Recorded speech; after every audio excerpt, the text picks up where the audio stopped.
Are you ready to be truly frightened?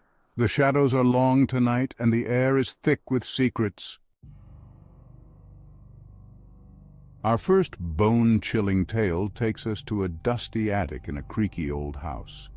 It belonged to a sweet little girl named Sophie who adored her dollhouse. But Sophie wasn't very careful with her toys. She left them scattered everywhere. One day Sophie vanished, gone without a trace. The dollhouse remained untouched and gathering dust in the attic. But then strange things started to happen.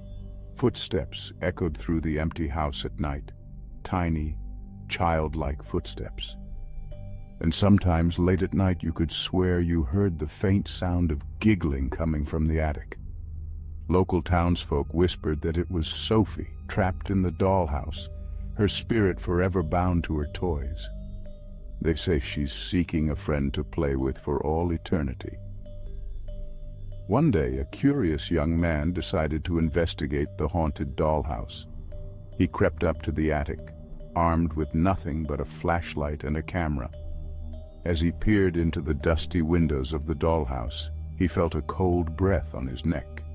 He spun around, but there was nothing there. Just as he was about to dismiss it as his imagination, he noticed something strange.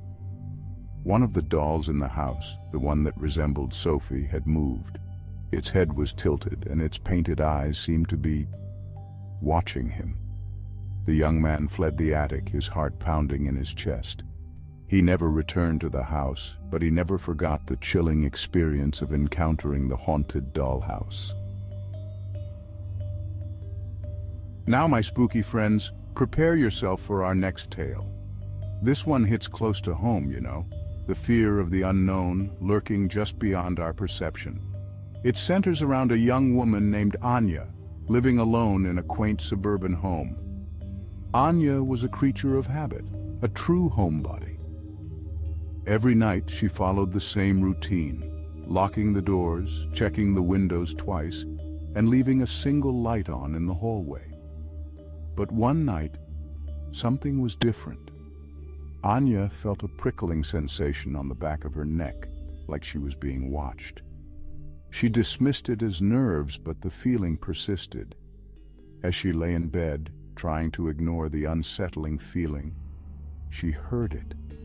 A soft, almost imperceptible scratching sound coming from her window. It was a sound that sent chills down her spine, a sound that spoke of something sinister trying to get in.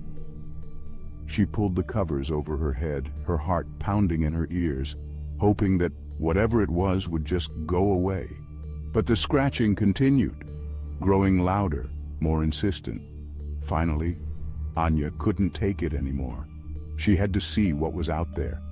Cautiously, she approached the window, her hand trembling as she reached for the curtain.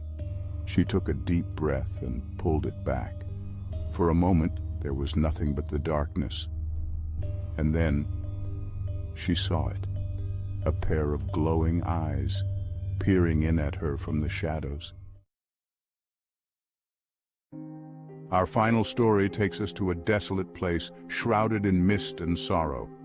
The air is heavy with the weight of 1,000 untold stories, the silence broken only by the mournful cry of the wind. We're talking about a forgotten cemetery, its headstones crumbling, names worn away by time. Locals claim it's a place where the veil between the living and the dead is thin, where spirits roam freely among the weathered tombs. Legend has it that the cemetery is haunted by the restless spirit of a young woman named Eliza. Eliza, they say, was betrayed by her lover and buried alive, her cries for help silenced by the weight of the earth above.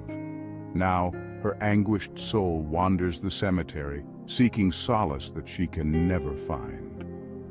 One night, a group of teenagers, eager to test their bravery, decided to spend the night in the forgotten cemetery. Armed with flashlights and a Ouija board, they gathered around an ancient oak tree, its branches gnarled like skeletal fingers reaching for the sky. As the night wore on and the wind howled around them, they started to hear strange noises, whispers in the darkness, the sound of footsteps approaching, only to fade away when they turned their flashlights towards the sound. The air grew colder, and a thick fog rolled in, enveloping the cemetery in an eerie silence. So there you have it, my spooky friends. 3 terrifying tales to keep you up at night. Sleep tight and don't let the bedbugs bite, or do they?